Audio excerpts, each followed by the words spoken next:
ಅಲ್ಲ, ಇವಾಗ ಫಸ್ಟು ಇದು ಯೂನಿವರ್ಸಿಟಿ ಬರಬೇಕು, ಅಂದರೆ ಯೂನಿವರ್ಸಿಟಿ ಪ್ಲಸ್ ಮೆಡಿಕಲ್ ಕಾಲೇಜ್ ಅಲ್ಲೇ ಮಾಡಬೇಕಾಗತ್ತದನ್ನ. ಇವಾಗ ನಾಳೆ ಒಂದು ನಿಮ್ಮ ರಾಮನಗರ ಡಿಸ್ಟಿಕ್ ಹಾಸ್ಪಿಟ್ಲಿಗೆ ಒಂದು ಎಕೋ ಮಿಷನ್ ಕೊಡ್ತಾಯಿದ್ದೀವಿ, ಒಂದು ಎಕೋ ಮಿಷನ್ ನಾಳೆ. ಅದಕ್ಕೆ ಟೆಕ್ನಿಷಿಯನ್ನ ನಾನೇ ಹುಡುಕಿದ್ದೀನಿ, ಅವರು ಕಾಸರಗೋಡಿಂದ ಬರ್ತಿದ್ದಾರೆ. ಅದಕ್ಕೇನು ಇಲ್ಲಿ ಕೂಡ ಸಂಬಳಕ್ಕಂತೂ ದೇವರಣ್ಣಲ್ಲೂ ಬರಲ್ಲ ಅವರು, ಅದಕ್ಕೆ ನಾವೇ ಬೇರೆ ಥರ ಪ್ಯಾರಲ್ ಅರೇಂಜ್ಮೆಂಟ್. ಯಾಕೆಂದರೆ ಎಕೋ ಮಿಷನ್ ಬಂದು ಅದು ಟೆಸ್ಟ್ ಮಾಡೋದಕ್ಕೆ ಟೆಕ್ನಿಷಿಯನ್ ಇಲ್ಲ ಅಂದರೆ ಏನು ಪ್ರಯೋಜನ. ಸೊ ನಾಳೆ ಅದನ್ನ ಇನಾಗ್ರೇಟ್ ಮಾಡ್ತಾಯಿದ್ವಿ ಎಕೋ ಮಿಷನ್. ಅದಕ್ಕೇ ಈಗ ಒಂದು ಅದು ಮಾತಾಡ್ತೀನಿ ಅವ್ರ ಹತ್ರ. ಈಗ ಅಂದರೆ ಕಟ್ಟೋಕ್ಕಾಗದೇ ಇಲ್ಲ ಅಂದರೆ ಉಚಿತವಾಗಿ ಮಾಡ್ತಾರೆ, ಅಲ್ಲದೆ ಒಂದು ನಾಮಿನಲ್ ಚಾರ್ಜ್ ಇರುತ್ತೆ. ಈಗ ಪ್ರೈವೇಟಲ್ಲೆಲ್ಲ ಎಷ್ಟು, ಅದಕ್ಕೊಂದು ₹1000 ಮಾಡ್ತಾರೆ. ಅದಕ್ಕೆ ಏನಾದರೂ ಇನ್ನೂ ಅಲ್ಲಲ್ಲ, ಈಗ ಬಿ ಪಿ ಎಲ್ಲಲ್ಲಿ 2 ಥರ ಇದ್ದಾರೆ. ಶ್ರೀಮಂತ ಬಿ ಪಿ ಎಲ್ ಬೇರೆ ಇದ್ದಾರೆ, ಇನ್ನೊಂದು ನಿಜವಾದ ಬಡವರು ಬಿ ಪಿ ಎಲ್ ಇದ್ದಾರೆ. ಈಗ ನಾನು ಎಷ್ಟೋ ಜನ ನೋಡಿದ್ದೀನಿ, ಬಿ ಪಿ ಎಲ್ ಕಾರ್ಡ್ ಇದೆ 10 ಉಂಗುರ, 10 ಬೆರಳಿಗೂ 10 ಉಂಗುರ. ಆಮೇಲೆ ಇದು ಸುಮಾರು ಎಕ್ಸಾಂಪಲ್ ನಾನು ನೋಡಿದ್ದೀನಿ. ಯಾಕೆ ಇವತ್ತು ಲೇಟಾಗಿ ಬಂದ್ರಿ ಅಂದರೆ, ಇಲ್ಲ ಸರ್ ಫ್ಲೈಟ್ ಸಿಗೋದು ಲೇಟ್ ಆಯಿತು ಅಂತ ಬಂದು, ಯಾರು B P L card holders. So ಅದಕ್ಕೋಸ್ಕರ ಆ ಮುಖಸ್ಥಿತಿ ನೋಡ್ಕೊಂಡು ಮಾಡಬೇಕಾಗುತ್ತೆ. ಈಗೇನೋ ಒಂದು ಸಣ್ಣ ನಾಮಿನಲ್ ಚಾರ್ಜ್ ಮಾಡಿರ್ತದೆ ₹100 ಅಂತ, ಅವನಿಗೆ ಕಟ್ಟೋಕ್ಕಾಗಲ್ಲ ಅಂದರೆ ವೇವ್ ಆಫ್ ಆಗುತ್ತೆ. ಅದು ಏನು ಹೇಳಿ, ಕಟ್ಟೋಕ್ಕಾಗಲ್ಲ ಅಂದರೆ ವೇವ್ ಆಫ್ ಆಗುತ್ತೆ. ಆ ಥರ ಒಂದು ಮೇಂಟೆನೆನ್ಸ್ ಇದು ಮಾಡಿ. ಆಯ್ತು, ಥ್ಯಾಂಕ್ ಯು. ಈಗ ನೋಡಿ, ಅಂದರೆ 2014 ಆಚೆಗೆ, ಅಂದರೆ UPA ಗೌರ್ಮೆಂಟ್ 10 ವರ್ಷದಲ್ಲಿ ನಮ್ಮ ರಾಜ್ಯಕ್ಕೆ ಬಿಡುಗಡೆ ಆಗಿರತಕ್ಕಂಥ ಹಣ ಎಷ್ಟಪ್ಪ ಅಂದರೆ 85,000 ಕೋಟಿ. ಎಷ್ಟು ಹೇಳಿ, 85,000 ಕೋಟಿ. ಆದರೆ ಕಳೆದ 10 ವರ್ಷದಲ್ಲಿ ರಾಜ್ಯಕ್ಕೆ ಬಿಡುಗಡೆ ಆಗಿರತಕ್ಕಂಥ ಹಣ, ಟ್ಯಾಕ್ಸ್ ಡೆವಲ್ಯೂಷನ್ನು ಪ್ಲಸ್ ಟ್ಯಾಕ್ಸು ಗ್ರ್ಯಾಂಟ್ಸು ಎಲ್ಲ ಸೇರಿ 4,96,000 ಕೋಟಿ. 4,250% ಜಾಸ್ತಿ ಆಗಿದೆ. ಸೊ UPA 1 UPA 2ನಲ್ಲಿ ಬಿಡುಗಡೆ ಆಗಿದ್ದು 85,000 ಕೋಟಿ. ಈ ಕಳೆದ 10 ವರ್ಷದಲ್ಲಿ ಬಿಡುಗಡೆ ಆಗಿರೋದು 4,96,000 ಕೋಟಿ.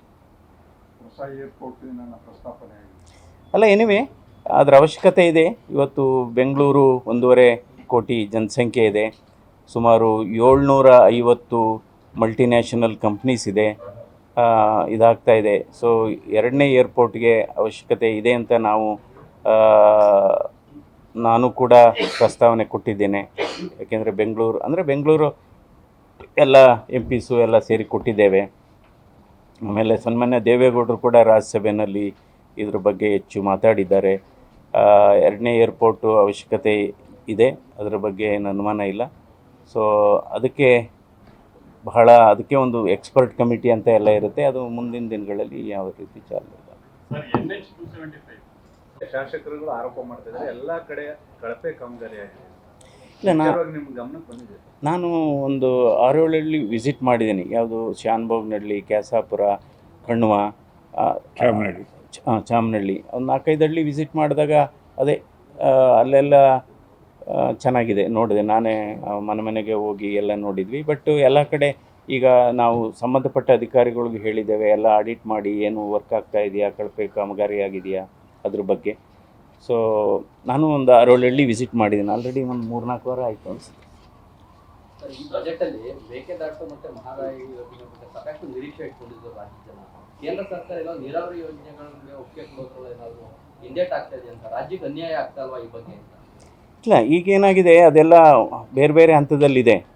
ಇವಾಗ ಮೇಕೆದಾಟುದು ಒಂದು ವಿಚಾರ ಅಂದರೆ, ಇವಾಗ ಪ್ರಧಾನಮಂತ್ರಿಯವರು ಇವತ್ತು ಈ ನದಿ ಜೋಡಣೆ ಬಗ್ಗೆ ಬಹಳ ಮುತುವರ್ಜಿ ವಹಿಸಿದ್ದಾರೆ. ಒಂದು ಮಧ್ಯಪ್ರದೇಶ ಟು ಉತ್ತರ ಪ್ರದೇಶಲ್ಲಿ ಯಾವುದು ಬೆಟ್ವಾ ಆ್ಯಂಡ್ ಕೆನ್ ಅಂತ ಒಂದು ನದಿ ಬರುತ್ತೆ, ಆ ನದಿ ಜೋಡಣೆ ಮಾಡ್ತಾಯಿದ್ದಾರೆ ಅಲ್ಲಿ. ಅದು ಎಷ್ಟು 40,000 ಕೋಟಿ ವೆಚ್ಚದಲ್ಲಿ ಸುಮಾರು 10 ಲಕ್ಷ ಹೆಕ್ಟರು ನೀರಾವರಿ ಆಗುತ್ತೆ. ಸೊ ನದಿ ಜೋಡಣೆಗಿದಾಗುತ್ತೆ. ಇವಾಗಲೂ ಕೂಡ ಅಷ್ಟೇ, ಇದ್ರ ಬಗ್ಗೆ ನಾವು ಕೂಡ ಗಮನ ತಂದಿದ್ದೇವೆ. ಯಾಕೆಂದರೆ ನಮ್ಮ ರಾಜ್ಯಕ್ಕೂ ಕೂಡ ಇವತ್ತು ಹಿಂದೆ ದೇವೇಗೌಡರು ಪ್ರಧಾನಮಂತ್ರಿ ಆದಂಥ ಸಂದರ್ಭದಲ್ಲಿ ಇವತ್ತೇನಾದರೂ ಅಪ್ಪರ್ ಕೃಷ್ಣ ಇವತ್ತು ಈ ಮಟ್ಟಕ್ಕೆ ಒಂದು ಆಕ್ಸಿಲರೇಟೆಡ್ ಇರಿಗೇಷನ್ ಸ್ಕೀಮ್ ಅಂತ ಹುಟ್ಟಾಕಿದ್ರು. ಆಕ್ಸಿಲರೇಟೆಡ್ ಇರಿಗೇಷನ್ ಸ್ಕೀಮ್ ಅಂದರೆ ರಾಜ್ಯದ ನೀರಾವರಿ ಪ್ರಾಜೆಕ್ಟ್ಗಳಿಗೆ ಕೇಂದ್ರ ಸರ್ಕಾರ ಅನುದಾನವನ್ನು ಕೊಡುವಂಥದ್ದು. ಇದು ಆಕ್ಸಿಲರೇಟೆಡ್ ಇರಿಗೇಷನ್ ಸ್ಕೀಮು. ಅದಕ್ಕೆ ಈ ರೀತಿ ಸ್ಕೀಮೇ ಇರಲಿಲ್ಲ. ದೇವೇಗೌಡರು ಪ್ರಧಾನಮಂತ್ರಿ ಆದಂಥ ಸಂದರ್ಭದಲ್ಲಿ ಆಕ್ಸಿಲರೇಟೆಡ್ ಇರಿಗೇಷನ್ ಸ್ಕೀಮ್ ಹುಟ್ಟಾಕಿದ್ರು. ಇದುವರೆಗೆ ಅಪ್ಪರ್ ಕೃಷ್ಣಾಗೆ 18,000 ಕೋಟಿ ಹರಿದು ಬಂದಿದೆ ಈ ಸ್ಕೀಮಲ್ಲಿ. ಸೊ ಅದರಿಂದ ಇವತ್ತು ಅಂದರೆ ಈ ಕೆಲವು ನೀರಾವರಿ ಯೋಜನೆಗಳನ್ನು ಇನ್ನೂ ಕೂಡ ಕೇಂದ್ರ ಸರ್ಕಾರ ಮಾಡುವ ಹಂತದಲ್ಲಿದೆ.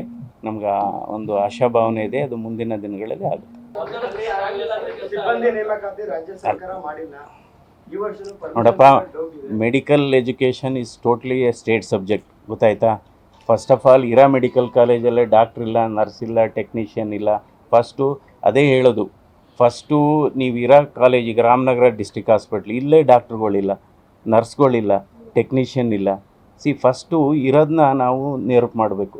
ನಾನು ಈಗ ಅಂತಲ್ಲ, ಈಗ MP ಆಗಿರೋದು ಅಂತಲ್ಲ, ನಾನು 15 ವರ್ಷದಿಂದಲೂ ಇದೇ ಹೇಳ್ತಾ ಇರೋದು. ನಾವು ಏನೋ ಜಯದೇವ ಒಂದು ಇಡೀ ವಿಶ್ವದಲ್ಲೇ ವಿಶ್ವಮಟ್ಟಕ್ಕೆ ತಗೊಂಡೋದ್ವಿ, ಅದು ಬೇರೆ ಪ್ರಶ್ನೆ. ಬಟ್ ಯಾವ ಆಸ್ಪತ್ರೆಗೆ ಹೋಗಿ ನೀವು ಡಾಕ್ಟ್ರ್ ಇಲ್ಲ, ನರ್ಸ್ ಇಲ್ಲ, ಸಿಬ್ಬಂದಿಗಳಿಲ್ಲ. ಇವತ್ತು 45% ಸಿಬ್ಬಂದಿಗಳ ಕೊರತೆ ಇದೆ. ಅದು ಶಿಕ್ಷಣ ಇಲಾಖೆಯಲ್ಲಿದೆ, ವೈದ್ಯಕೀಯ, ನೀವು ಫಾರೆಸ್ಟ್ ಇಲಾಖೆನೇ ತಗೊಳ್ಳಿ, ಇವತ್ತು ಅರಣ್ಯ ಇಲಾಖೆ, ಯಾವ ಇಲಾಖೆ ತಗೊಳ್ಳಿ, ಸಿಬ್ಬಂದಿಗಳ ನೇಮಕನೇ ಆಗಿಲ್ಲ.